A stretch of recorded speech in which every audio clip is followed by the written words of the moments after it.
বিরিয়ানি খেতে আজ আমরা পুরান ঢাকার লালবাগে। ভিউয়ার্স, বিডি ট্রাভেল অ্যান্ড ফুডের পক্ষ থেকে আপনাদের সবাইকে স্বাগতম। আজ আমরা এসেছি লালবাগে। আজ আমরা বিরিয়ানি খাবো, তাই আমরা রয়্যাল ক্যাসেলে চলে এসেছি। চলুন দেখি তাদের বিরিয়ানি কী অবস্থা। রয়্যাল ক্যাসেল লালবাগ কেল্লার মূল গেটের উল্টো দিকে অবস্থিত। চাইনিজ ও দেশি খাবারের দারুণ জায়গা রয়্যাল ক্যাসেল রেস্টুরেন্ট। এখানে বসে লালবাগ কেল্লার পুরো ভিউটা দারুণ উপভোগ করা যায়।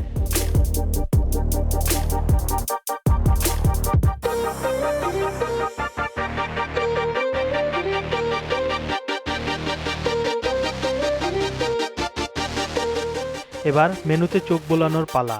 চাইনিজ, দেশি, থাই, ইন্ডিয়ান ফুড রয়েছে তাদের মেনুতে।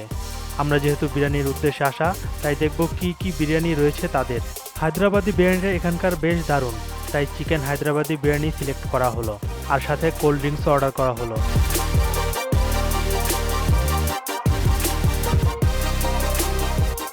খাবার আসার আগে এই বিরিয়ানির ইতিহাসটা একটু জেনে নেই। মুঘল সম্রাট আওরঙ্গজেবের হায়দ্রাবাদ আক্রমণে দেশটির শাসনভার নিজ হাতে তুলে নেন। এরপর নিজাম-উল-মুলককে হায়দ্রাবাদের দায়িত্ব দেন। নিজাম-উল-মুলক ছিলেন ভোজন রসিক। তিনি তার রাজত্বকালে যে বিরিয়ানির উত্থাপন করেছিলেন, সেই বিরিয়ানি হায়দ্রাবাদি বিরিয়ানি নামে পরিচিত। হায়দ্রাবাদের বিরিয়ানি পৃথিবী বিখ্যাত। হায়দ্রাবাদি বিরিয়ানি চলে এসেছে, রংটা বেশ নজরকাড়া।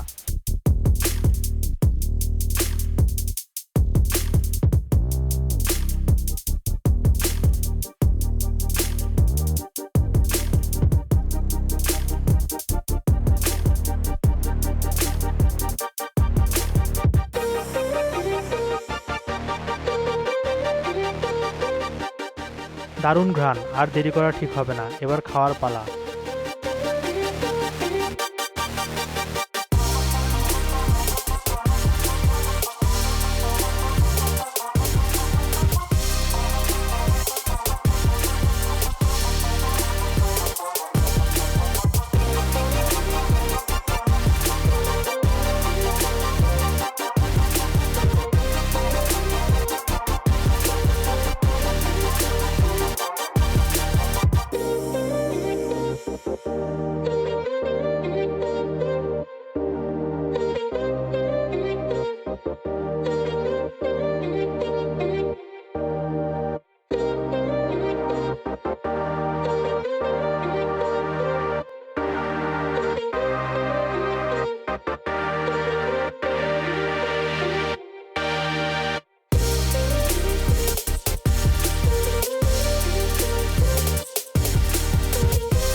অবশেষে খাবার শেষ। অসাধারণ ছিল এর স্বাদ।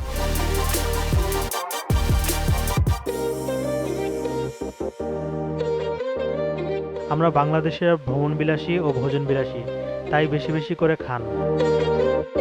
ভিউয়ার্স, আজ এ পর্যন্ত। আমাদের ভিডিওটি ভালো লাগলে চ্যানেলটি সাবস্ক্রাইব করে আমাদের সঙ্গেই থাকুন।